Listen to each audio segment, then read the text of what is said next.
kulanti wacan oo wanaagsan akhyaartaada naga daawanaysaa meel walba oo caalamka aad ka joogtaan iyo goor walba aad joogtaan ku soo dhawaada barnaamijkeena falanqaynta TV-ga oo aad alaaba ka daawataan TV-ga qaranka Soomaaliyeed barnaamijkan ayaan waxaan ku wareysanaynaa socdaal uu ku yimid magaalada tan London wasiirka warfaafinta dawladda federaalka ee Soomaaliya mudane Mustaf Dhuxulow oo isagu caawa marti inoogu ah studio magaalada tan London saacad wasiir ku soo dhawow marka hore TV-ga qaranka Soomaaliyeed studio-diisa magaalada tan London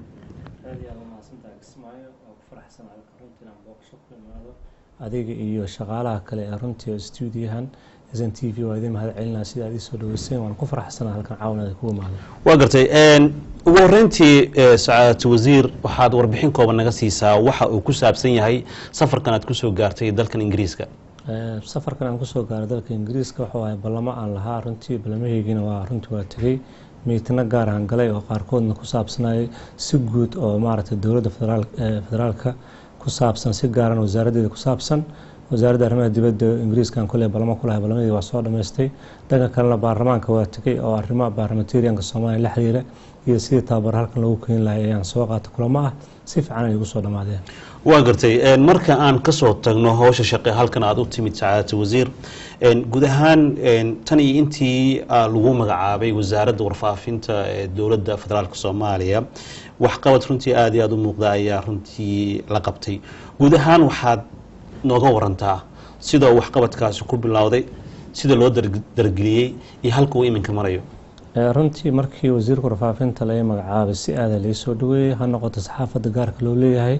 ha noqoto wasaaradda warfaafinta ha noqoto hablada waabari iyo guud ahaan dadka runtii saxaafadda ama fanka la xiriira sababtoo friends badan oo kulaha waxaan ahay qof runtii dhinaca warfaafinta iyo dhinaca fankaba aad iyo aad u xiiseeya wada shaqeynta aan bilaabana runtii waxay ku dhisneed mid aan la sameeyay wada tashi ballaaran oo dhanka saxaafadda madaxa bannaan iyo dhinaca wasaaradda waxa kale oo runtii ku dhawaasho fara badan u muujiyay dhanka fanka shaqooyinkeena si fiican ay u socdaan waxaan dhihi karaa runtii 2 bilood kadib meel la taabo karo runtii ayaan gaarnay waxyaabo fara badan oo runtii oo markii hore loo arkay inay aad u adag yihiin waxaa la ogaaday haddii lagu dhawaado dadka oo la shaqeeyo inay hagaagi karaan runtii waa gartay marka aan ka hadleyno xagga amniga iyo wacyigelinta mudane wasiir waxaad ka shanqarisay in xiriir wanaagsan aad la leedahay xagga fanka dadar noocee ayaad gelisay dhinaca wacyigelinta runtii barnaamijyo badan oo sameynaa jira ha noqoto doodo aan u qabanay wasaaradda amniga iyo wasaaradda cadaaladda wasaaradda arrimaha gudaha iyo dadweynaha Soomaaliyeed doodo aan ka dhex qaban ha noqoto barnaamijyo kale oo degmooyinka xamar qaybo kamid aan ka qabanay sida Daynile Warigley iyo barnaamijyo kale oo fara badan oo soo kordhinaa jira oo runtii la dhihi karo waa dadka Soomaaliyeed aad iyo aad ugu riyaaqeen waa gartay marka aan ka hadleyno amniga mudane wasiir waxaa jirto baahi aad u fara badan oo ay shacabka reer Muqdisho ay qabaan runtii wasaaraddu waxaad joogtaa aad iyo aad u weyn door muhiim ah ka qaadan karta xagga wacyigelinta sifa noocee ah ama tusaale noocee aad ka bixin kartaa sida ugu wanaagsan ee wacyigelinta marka aan ka eegno xagga dhaqanka diinta fanka horumarinta wax u sheega haddii aan ka bilaabo dhanka wasaaradda warfaafinta waxaa jira barnaamijyo runtii aan soo kordhinay oo TV ka baxa newska ka bacdi oo barnaamijkaas loo yiraahdo xornimo loo yaqaano oo message loogu diray habka dalka loo xoreeyay sidoo kale message ka baxa raadiyo Muqdisho oo jira waxa soo dhan waxa barnaamijyo cusub barnaamijyada kale la sameeyo waxa kamid ah in dadka Soomaalida runtii lagu wacyigeliyo inay dawladda taageerana garab siiyaan oo nimanka nabadiidka runtii laga xoroobo waxyaabaha kale dawladda sameeysa waxa kamid ah in erooyinka la xoreeyo runtii kaalmo degdeg ah la gaaro marka barnaamijyada runtii aad iyo aad ay badan halkan ugu soo koobi karo laakiin dadka Soomaaliyeed wax qabadka runtii dhabka oo u muuqdaan oo wasaaradda ama si guud dawladaba waa gartay marka aan ka hadleyno saxaafadda wasiirkii warfaafintana waa tahay runtii waxaa jiro saxaafad madax bannaan oo aad iyo aad u fara badan oo dalkeeni ka jirto haddii ay ku dhisnaan lahayd nidaam qabaliya ama nidaam si gaar ah loo leeyahay sideed ula xiriirtay xeer noocee ay wasaaradda u sameysay horta xeerka weli lama sameyn waxaa jiray sharci oo qabyo qoraal ah oo hadda koor la marsiiyay golaha wasiirada laakiin taan baarlamaanka la geeyay ayaa saxaafadda madax bannaan si aad uga qaylisay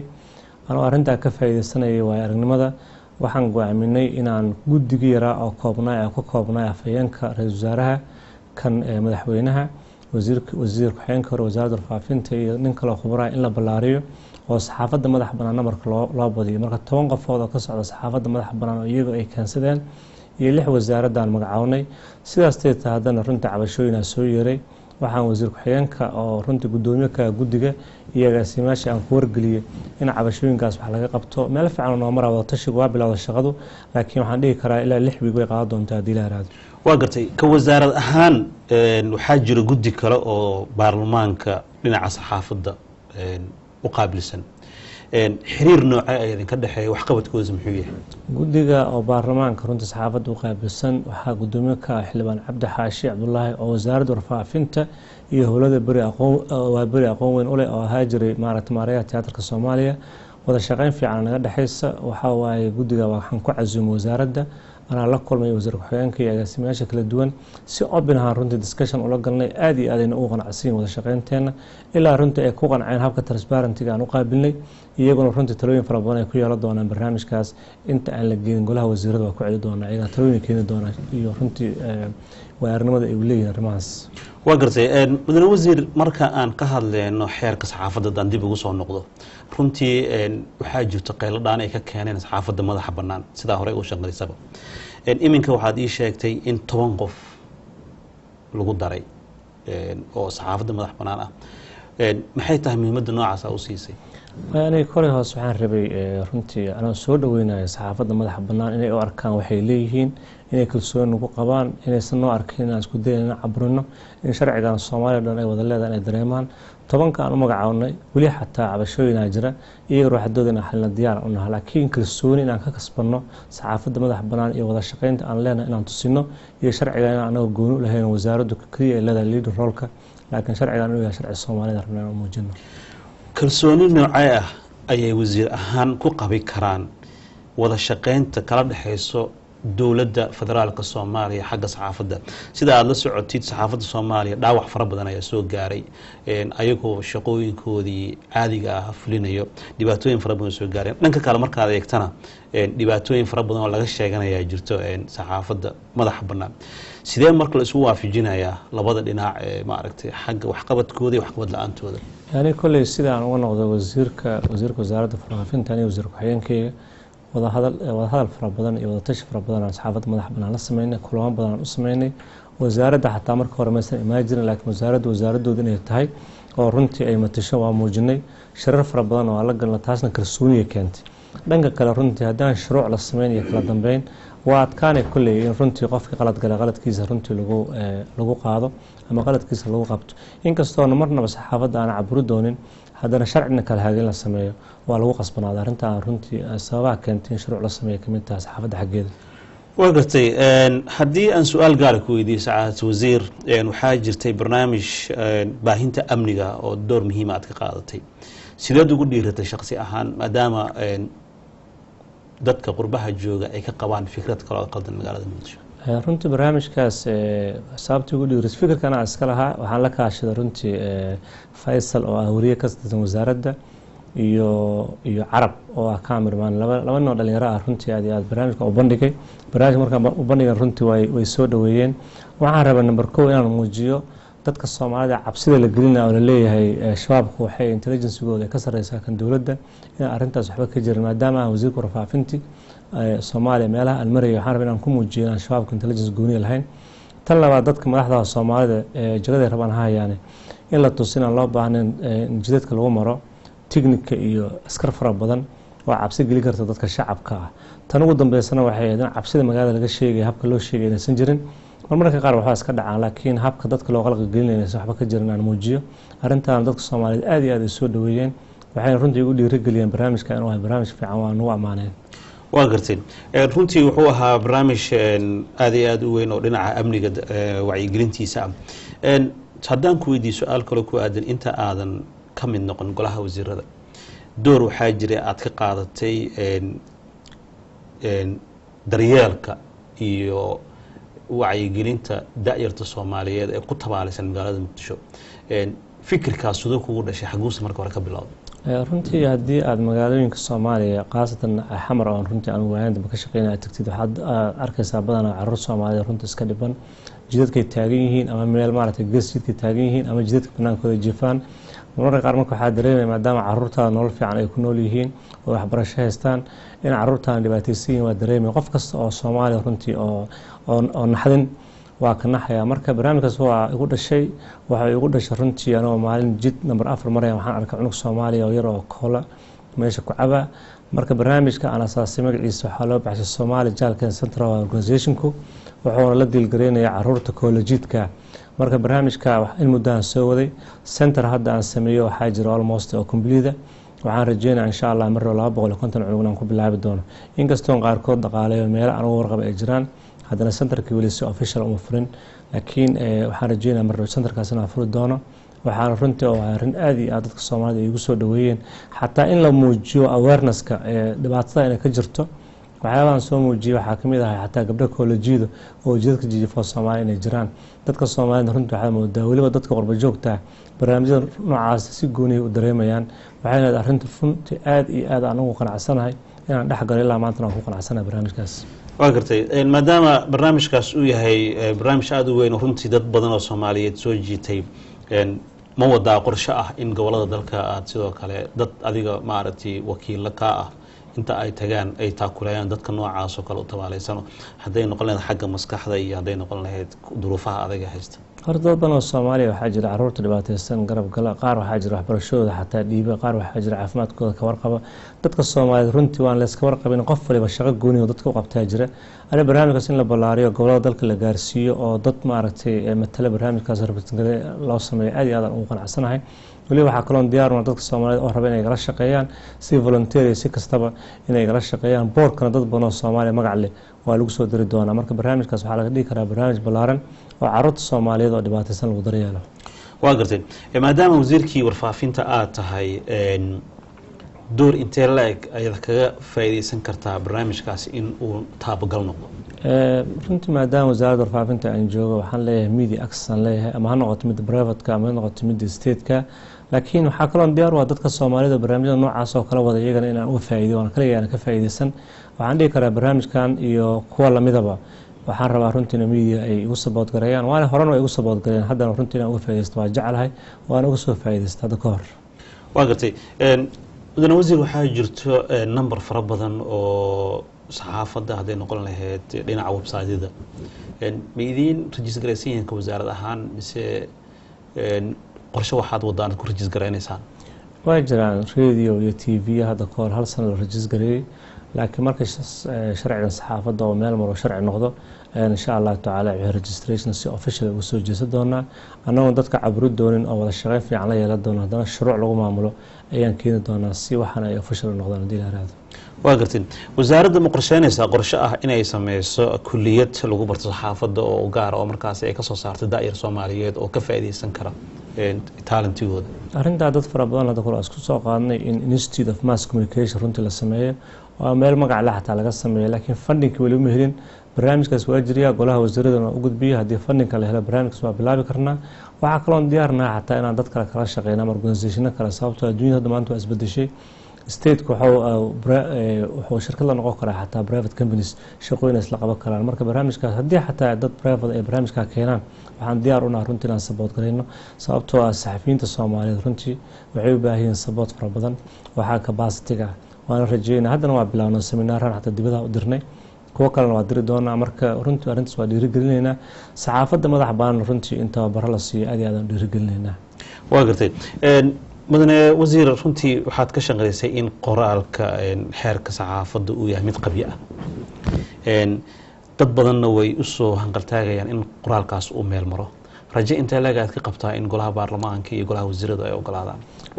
sharciga hore la sameeyay wuxuu ahaa 27 article dabcan waxyaabo ka maqan waa iska jiraan dadka fanaaniinta Soomaaliyeed oo kale ama gabyaaga ama heesayaasha oo kale aad iyo aad waxay jecel in copyright-ka lagu daro iyo qodobo kale oo iska jira marka maadaama hadda guddi la sameeyo guddigana oo gudoomiye ka yahay wasiirka xigeenku hadda wixii ka dambeeyay barnaamijyada arrintaas la xiriira si toos ah wasiirka xigeenka runtii uga jawaabi doona anana wixii saboodan sii doona laakiin anigu waxaan isleeyahay haddii talooyinka aad iyo aad loo badiyo documents la soo ururiyo gobolada consultation la sameeyo la isu keeno haddana wixii lagu dari karo lagu daro waxaan isleeyahay waa la geeyay doonaa golaha wasiirada kadibna baarlamaanka waa la marsiin doonaa laakiin consultation fara badan ilaa asna dadku waa qanacsiin waa la sameyn doonaa waa gartay madaxweyne wasiir maadaama dawladda ay runtii ku socoto wadadii cagaha ay ku istaagi lahayd golaha murtida madadaalada runtii waa gole muhiim u ah ummadda Soomaaliyeed wuxuuna hoos yimaadaa wasaaraddaada qorshe noocay aad u heysaan in dib loo howlgeliyo horta wada shaqeyn wanaagsan ah howlada waa bari nagala dhaxaysa wasaaradda ka tirsan yihiin aad iyo aad aan wada shaqeynaa barnaamijyo fara badan way bilaabeen inkastoo golaha murtida madadaalada oo capacity-giisu ay tahay 1200 qofood ilaa 1500 la gaarsiin karo haddana waxaan isla garanay in la dayactiro company Chinese jiro wada hadal la furnay oo laga yaabo in la dayactiro inkastoo dawladuna diyaar ay u tahay in xoogaa dayactir lagu sameeyo marka tiyaatarku wuxuu noo yahay priority barnaamijyada sanadkan gudihiisa aan ka shaqeyn doono kamid ah hadii la yiraahdo waa gartay dhanka kale waxaa jiro in dhaawac weyn uu soo gaaray madbacadii qaranka runtii loona baahan yahay in xagga waxbarashada iyo wax u sheegidaba door muhiim ay ka qaadan jirto haday noqon lahayd xagga jaraa'idada qorshe noocay idinku jira ka wasaarad ahaan inaad dib u howlgelisaan madbacadda qaranka booqasho u tagay oo arka runtii duruufaha ay ku sugan tahay laakiin funding aan u hayno hadda ma jiro kaliya waa jira qoraal fara badan meel u qorno oo isku dayn aan u hayno funding dawladuna kulli barnaamijyo waa jeceshahay inay ka sameyso laakiin runtii fundingka loo baahan yahay ama qarashaadka loo baahan lagu dayactiray aad u badan yahay waxaan fiiri doonaa optionska ugu wanaagsan oo aan isleenahay dib loogu soo celi karaa inay shaqeyso laakiin qorshaheedu wali ma dhameystirna waa gartay madaxweyne wasiir waxaa jirta in xoogga dalka Soomaaliyeed runtii juhdi fara badan uu geliyay difaaca dalka iyo horumarintiisa iyagoo markaasi ka helayo kaalmo ciidamada nabad ilaalinta Soomaaliya AMISOM ka wasaarad ahaan sidee u dardargelisaan howlaha ay qabanayaan xoogga dalka Soomaaliyeed runtii waxaan sameynaa erooyinka ay xoreeyeen oo kale habka loo xoreeyo waa soo tibinaa waxaa kaloo sameynaa dadka shacabka inay soo dhiiradaan runtii ay dadka nabadiidka isku dayaan inay runtii ay ka hortagaan ama amarkooda ay diidaan runtii waa dhiirigelinaa waxaa kaloo dhiirigelinaa dadka Soomaaliyeed oo shacabka iyo erooyinka la xoreeyay inay runtii dawladdu u arkaan inay dawladdoodii tahay oo shabaabku yihiin dad cadawgooda waxaa kaloo isku daynaa mas'uuliyad ay rabaan inay soo gudbiyaan inaan runtii aan soo gudbino erooyinka la xoreeyay runtii cuntada la geeyay iyo daawooyinka iyo sidii erooyinka ay u dadaan soo bandhignaa marka barnaamijyo badan noocaas waxaa kaloo runtii aan kala shaqeynaa wasaaradaha sida wasaaradda arrimaha gudaha kala maamulada ay sameynayaan inaan soo bandhigno reconciliationka wasaaradaha ku shaqada ay soo bandhigayaan soo bandhigno iyo meelaha amnigu ka jiro runtii propagandada la sameynaya inaan amni ka jirin iyagana dadka aan soo tabin barnaamijyada dhabta ah meesha ka jira ciidanka xoogga dalka Soomaaliya runtii duruufo adag haysta laakiin way shaqeeyaan habeen maalin waxaa kaloo sameynaa barnaamijyo ayaga lagu dhiirigeliyana waa soo bandhignaa waana sii badi doonaa hadii la yiraahdo waa gartay runtii saacad wasiir sharaf ay taacaaw inaan halkan kugu wareysto aan kaaga wareysto waxqabadkii wasaaradda marka aan u soo noqono xagga taabagelinta tayada shaqaalaha qorshe noocay ugu talagashay dhanka wasaaradda runtii hadda waxaan diray 25 xubnood oo 20 kamid ah yihiin wasaaradda saddexna yihiin saxaafadda madax banaan labana ay ka socoto bari waxaan u diray goboleedka igad inay tababar ka soo qaataan kaasoo socdaan sitmaan sidoo kale laba dhalinyaro oo midna uu yahay reporter midna cameraman iyo runtii oo aad iyo aad active ah waxaan hadda u diraynaa Mareykanka si ay habka documentaries loo soo sameeyo soo bartaan dhowr state waa tagi doonaan sidaas oo kale masaarida waxaan weydiisanaa tababarro inay siiyaan iyagana sidoo kale waxaan u diri doonaa saxafiyiin kale waxaa kaloo isku dayi karnaa meelo kale fara badan inaan insha Allah weydiisanayna siiyaan tababaradaasna siiyane saxaafadda madax banaan qeybaan ka sii doonaa marka runtii dhiirigelin fara badan waa socotaa dhalinyaraduna waa dareemayaan runtii because wasaaradda warfaafintu waxay wasaaradaha kale uga duwan tahay majority-ga dad ka shaqeeya wasaaradda waa dad dhalinyaro runtii haddii oo la dhiirigeliyo tababarada u baahan la siiyo waxaa macquul ah 56 sano soo socota in dalka dadku u shaqeeyaan taas runtii aniga waxay ugu dhiirigelinay inaan more active noqdo waa gartay saacad wasiir haddaan ku weydiiyo su'aal ku aadan xagga wax soo saarka wakaaladda filimada Soomaaliyeed runtii waxaan ku jirnaa qarnigii 20aad xilli casri ah Soomaaliduna waa dad ku soo tabiyay barnaamijyada habka riwaayadaha oo dhanka fanku aad u liitay maxaad ku ka wasaarad ahaan maxaa ugu talagasheen golahaas wakaaladda filimada Soomaaliyeed wakaaladda filimada Soomaaliyeed ama Somali Film Agency waxa la dhihi jiray runtii kulli meesha waxa ku yaala dhulkii laakiin waa iska baabacsan yahay culays fara badan runtii waa jiraan wax kasta waxay ku xiran tahay funding laakiin hadda howlada waa bari kale waa runtii horena u shaqeynayeen haddana moosaboodan siin inkastoo meel ay ku shaqeynayaan la yihiin laakiin Somali Film Agency ama wakaaladda filimada Soomaaliyeed runtii barnaamijkeedu waa barnaamij u baahan in laga taxadiro habka loogu baahan yahay iyo qarashka galay intuu leeyahay marka arrin hadda runtii oo sanadkan noogu jirto qorshaha maaha laakiin dhammaadka sanadkan ilaa sanadka dambe waan ka fikri doonaa madbacadda qaranka sanadkan daqiiqadiis waxaan rajeynaa in shaqooyin laga bilaabo tiyaatarka wuxuu noo yahay priority wakaalada filimada sidoo kale priority way tahay laakiin fundinka ma hayna hadda marka ballanqaadi ma rabno inaan sameyno runtii aanan fuli karin laakiin waan rajeynaynaa mustaqbalka haddeerna stadis aan ku wadnaa kulley waa gartay maadaama howlada waa beri hadda aad waxaad ka shaqeysay in waxqabadka ay qabanayaan uu yahay mid kooban maadaama xagga amniga uusan iyo meelihii facility-ga aanay haysan balse waxaa jiro wasaaraddu waxay leedahay kaamiramaan yaryar oo runtii afkaarta la samayn karo marka qorshaha mid kugu jirtaa habkii ruwaayadihii inaan ka guurno oon hab filimo ah u guurno oo markaasi loo sameeyo runtii wax kastoo adduunyada ka socda in la qabsado waa loo baahan yahay laakiin weli waxaan u arkaa habka riwaayadu Soomaaliya inay u baahan tahay sababtoo dadka Soomaalida runtii riwaayadaha way jecel yihiin waxayna u arkaan markastoo nabad jirtana waa jecel riwaayadaha inta yimaadaan ay fiirsadaan dadka runtii waxay mar walba dadka jilaya ku xiran tahay ama dadka mu'alifiinta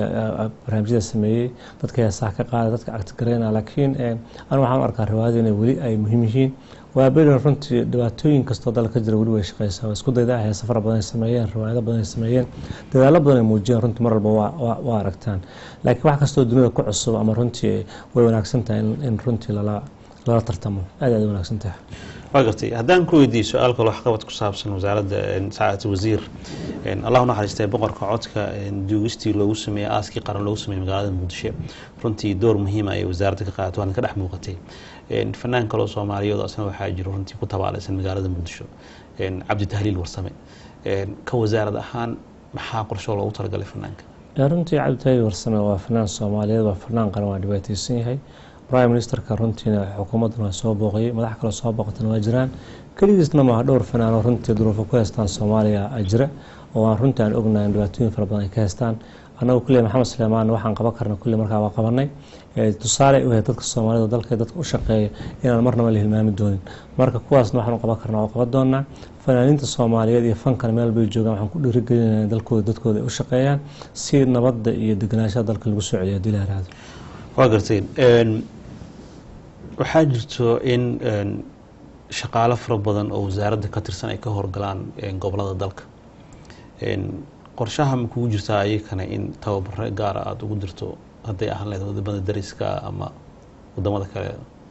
runtii shaqaalaha gobolada ka howlgala ee degmooyinka ee gobolada dalka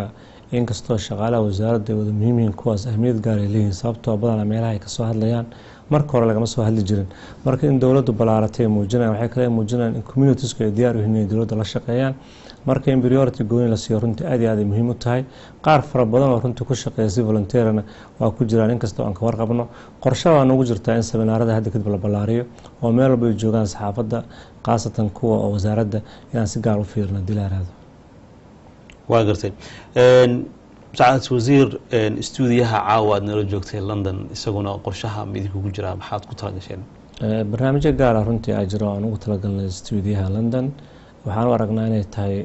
stuudiyo aad iyo aad muhiim u ah waxaan u aragnaa in barnaamijyada ugu muhiimsan halkan laga sameyn karo maadaama live programmeska uu easy yahay shaqaale runtii way aragnaa ay halkan joogaan wada shaqeynta runtii wasaaradda leeyin aad iyo aad ay wanaagsan tahay laakiin barnaamijyada ugu tala galna markay diyaar noqdaan aan soo bandhigi doonaa hadii la yiraahdo laakiin muhiim ay noo tahay inaan ballaarino stuudiyo halkan waa gartay maadaama saacad wasiir aad ka shanqarisay in xeerka saxaafadda uu qabyo yahay weli sidee si ku meel gaar ah saxaafadda loo kontrooli karaa horta saxaafadda inaan kontroolno ama pressure gareyno ama cadaadis ku furno mar rabno ma qorsheysno waxaan rabnaa saxaafadda Soomaaliyeed inay dareento xornimo inay ku shaqeeyaan inay dareemaan wasaaradda warfaafintu inay tahay wasaarad la shaqeynayso cooperation leh oo marna controlling kaliya waxaan rabnaa in dadka Soomaaliyeed ee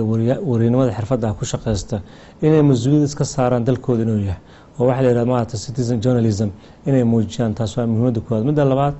inta sharciga laga sameeyay wada shaqeynteena waa runtii waa si wanaagsan doontaa markaan sharciga sameeyna midaan isku wada dhiqi karna gabigeen ayuu noqon doonaa hadii la yiraahdo aan ku wada qanacsanahay waa gartay marmar waxaa jirto idaacado fara badan oo ka jira gudaha dalka qatarna ku ah amniga dalka hadday noqon lahayd inay wareystaan dad qatar ku ah jiritaanka amniga iyo dowladaba midin qorsheysan yihiin inaad tallaabooyin ka qaataan micnaha ka wasaarad ahaan horta sideedaba haddii maaragtay saxaafadda majority-keeda ay dad wanaagsan yihiin ama midkayaasha yihiin dad wanaagsan ama shaqooyin fiican ay qabtaan hal iyo laba keys soo dhaca runtii saxaafadana lama saari karo waxaana meel walba ay ka dhacaan waxay lamid tahay dadka wadaadada haddii la yihahdo oo kale wadaad xunaa ku jira nin shabaab oo kale loo soo tabiyo dhibkeeda ay leedahay marka saxaafadda badankeed gacan saaran la leenahay dabcan qofkii oo isagu banaanka iskeeno oo dalka dadka caqabad ku noqda saxaafadda keliya maahan meel kastoo ka imaan karaya kaa waa la arki doonaa tallaabooyinka waafaqsan waa laga qaadi doonaa laakiin saxaafadda wada shaqayn wanaagsan nagala dhexaysa waxaana rabnaa midaas inay sii kororto oo ay kalsooni badan ugu qabaan dalkooda dadkooda inay u shaqeeyaan mas-uuliyadda saaran waay sida anagoo kale ay noo saaran tahay waa gartay sacaadata wasiir waxaa jirtay in amniga uu xoogaa xagga saxaafadda uu dad fara badan suxufiyiin fara badan oo soomaaliyed ay ku dhinteen gaar ahaan kuwa wasaaradda runtii dhibaato fara badan ay ka soo gaartay hadday dhaawac noqon lahayd hadday dhimasho noqon lahayd maxaad ka bedesheen amnigooda waqtigan xaadirka horta waxaan sameynay maalin loogu talagalay dadka saxafiyiinta soomaaliyeed oo sida gardarada lagu dilay oo nimankan shabaabka iyo nabadiidku ay dileen maalinta memorial day aan u sameynay waxaan ku sameynay wasaaradda saxaafadda madax bannaan iyo wasaaraduna runtii waa kasoo wada qayb galeen iyo dad kaloo runtii marti annaga noo ah annaga waxaan ku dadaalnaa keliya dadka saxafiyiinta oo shaqo taga inaysan u shaqo tagin meel khatara sidoo kale waqtiyada ay socdaan runtii inay ka fiirsadaan maadaama ay iska yihiin dad gacmaran shaqana ku jira dadka nabadiidkan runtii ma jecla runtii in wax wanaagsan lasoo tabiyo marka talooyin fara badanna waa siinaa waxaan isku daynaa waxaan qaban karin inaan qabano laakiin weli taxadirka ugu badan ayaga laga rabaa inta runtii nabad 100% laga heli doono saxafiyiintan runtii dada taargad gareeya oo dila oo dhibaateeya oo colaadiya wax kale maan waxa loo dhibaateeyna waxay tahay fikirkooda ay soo gudbinayaan marka saxafiyiinta shaqadooda maadaama ay tahay muhiim dowladda Soomaaliyeed runtii kaalin weyn uga jiraan inay protect gareeyaan oo noo qorsheysan tahay laakiin marmarka qaar kulli kiisaska dhici karaan lagu talagelin waa gartay saacad wasiir si aan u horumarino saxaafadda dalka guud ahaan waxaa jirto in ay iyagu qudhooda marmar ay caqabad ku noqdaan haddaan kugu soo celiyo su-aal kale oo saxaafadda sida ay ugu soo celiyaana marka heshiis ma la gashaan ah in ay door ka qaataan dib u dhiska dalka waxay la tahay wararka saxda saxaafadda soo tabisaa ama runta u dhow ama runtaaba ama ku beesgaraysan arrimaha dhabta dalka ka jira dib u dhiska dalka qayb ay ka yihiinba wararka jiro rasmiga dalka la soo gudbiyo waxay qayb ka tahay dib u dhiska dalka aan dhihi karaa ma ogtaa saxaafadda inay propaganda ku samayso iyo inay wax dhabtaa jira soo tabiso waxayba ku wanaagsan tahay inay soo tabiso wax dhabtaa jira maanta dunida aan ku noolnahay ma dunida loo baahan pressure iyo culays iyo in la isdhibaateeyo marka saxaafadda soo tabisa barnaamijyada dhabtaa oo runtii waxa dalka ka jira u soo gudbiso ummadda Soomaaliyeed meel bay joogaan waa saxaafadda diyaarka waa dalka dadka inay dib u soo dhisto waana soo dhaweynaa fikirka xortaana waa ogolnahay annaga oo ku dhisan saxda waa gartay ugu dambeyntii dardaaran noocay aad kula dardaarmi hadday noqon lahayd saxaafadda xorta ah iyo midda dowladaba midda dowladda runtii wasaaradda aan aniga wasiir ka ahay ayaaba runtii anaaba u ahba leader runtii wada shaqayn fiican ayala dhexaysa waan sii kordhinaa waxaan rajeynaa capacity buildingkooda runtii in kor loo qaado meel walbay joogaan runtii wasaaradda inay si toosa ay ula shaqeeyaan waana ula shaqeeyaan waxaan dhihi karaa runtii wasaaradda warfaafinta SNTV radio muqdisho waliba shaqooyin waxay sameeyaan habeenay maalin runtii lagu faani karo waliba SNTV runtii shaqaaleed waxaan dhihi karaa dalka dadka shaqada ay u qabtaan wax muuqda waxaan ku soo dhiirigelinaa taa mid ka badan ay qabtaan dadka Soomaaliyeed meel bay joogaan runtii aad ay uga han weeyeen midda madax bannaan waxaan dhihi karaa iyaga ruuxadooda waa wada shaqaynta inaan sii kordhino aan iska warqabno anagoo runtii waxaan diyaar u nahay inaan access siino meel kasta information ka heli karaan inoo yimaadaan waxaa kaloo qorsheynaa runtii inaan press center ka sameyno wasaaradda si madaxda qaranka iyo wasiirada iyo saraakiisha markay dhiibayaan press ay u helaan saxaafadda kale access ay wasaaradda u imaan karaan wada shaqayntan waa sii kordhi doontaa haddii la yaraa marka iyagana waa dhiirigelinayna dalka dadka u shaqeeyaan aad iyo aad mahadsantahay saacad wasiir waqtigaa qaaligoodna siisay adigoo runtii daalan safar ku yimid shaqana ku yimid aad u mahadsantahay thank you wahagaag daawadayaal waxaynu soo gaarnay guntii gabagabadii barnaamijkeenii falanqaynta TV-ga ee studios magaalada London xagga tabintu waa anigoo Cabdisaaq Aadin Geed Cabdisaaq Ismaayo xagga farsamada waa Yusuf Garabay soo saarista Cabdisaaq Socoti iyo Cabdinaasir iyo waliba aan iraahday Cabdullaahi Iimaan waxaan kaloo idinka ilaa xagga farsamada Caamir Yare iyo Cabdiqaadir intaan hawada dib u kulmi doona saar maqalkeena dambe waxaan idinku dhaafayaa salaanta islaamka wa salaamu calaykum wa rahmatullaahi wa barakaatuh